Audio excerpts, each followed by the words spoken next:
Well, thank you very much, and a very big hello, Arizona. Hello, Phoenix.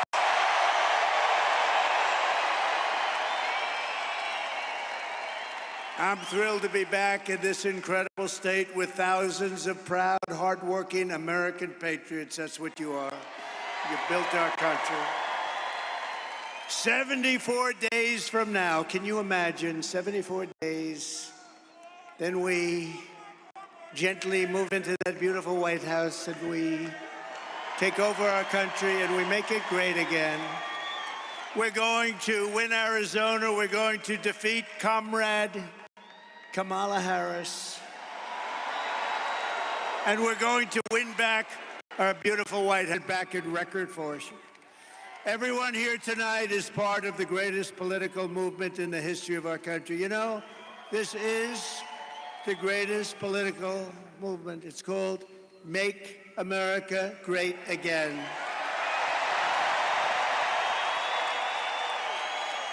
And it's right now bigger and better and stronger than it ever was before. You know, we won in 2016, and we did much better in 2020. A lot of people don't understand that, but we understand it. Millions and millions more votes.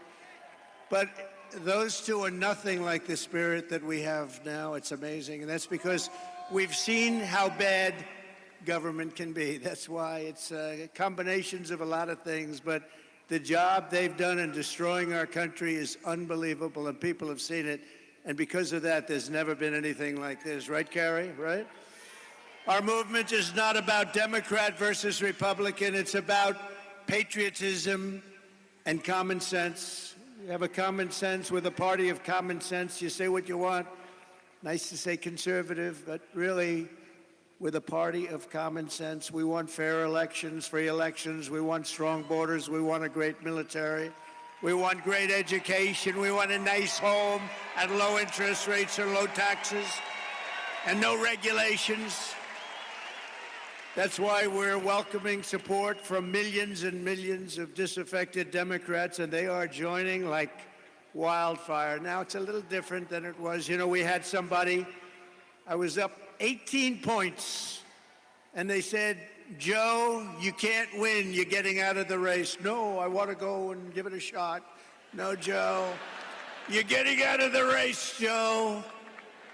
And if you don't do it the nice way, we'll do it the tough way, Joe. And he said, okay, and now I have a new opponent. This never happened before. We spent $100 million and a lot of time on defeating him. And as soon as he was gonzo, it all started with the debate. The debate.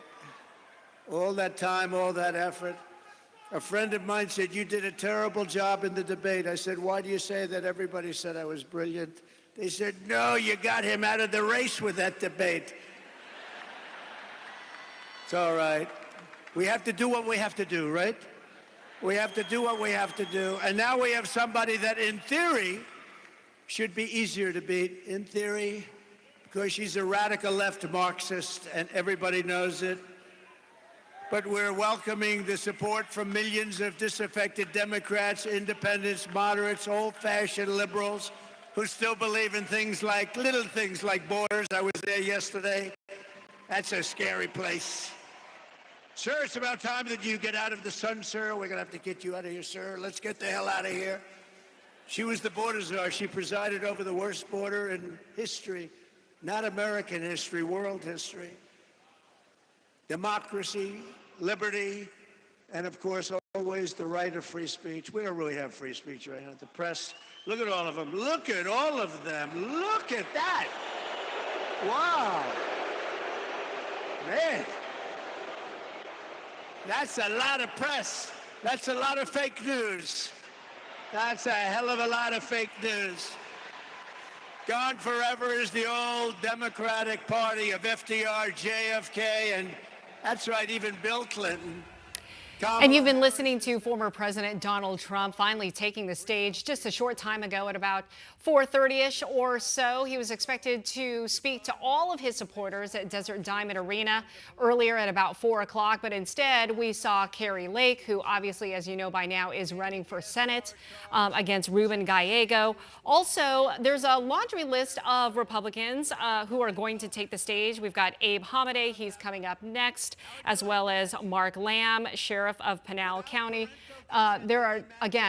They are expected to speak after Trump's big speech to all of his supporters. We do have 12 News journalist Troy Hayden out there. He is live inside the arena, but we just want to give you a heads up that the reason why he can't give us some live reports right now is because the former president is speaking, and while he is speaking, the media is not allowed to give any live reports. So we will be hearing from Troy a little bit later on as soon as the former president is done speaking. But obviously, as you just heard, he was just talking about how President Joe Biden, he ducked out of the race after that debate, and how now it's all up against Kamala Harris.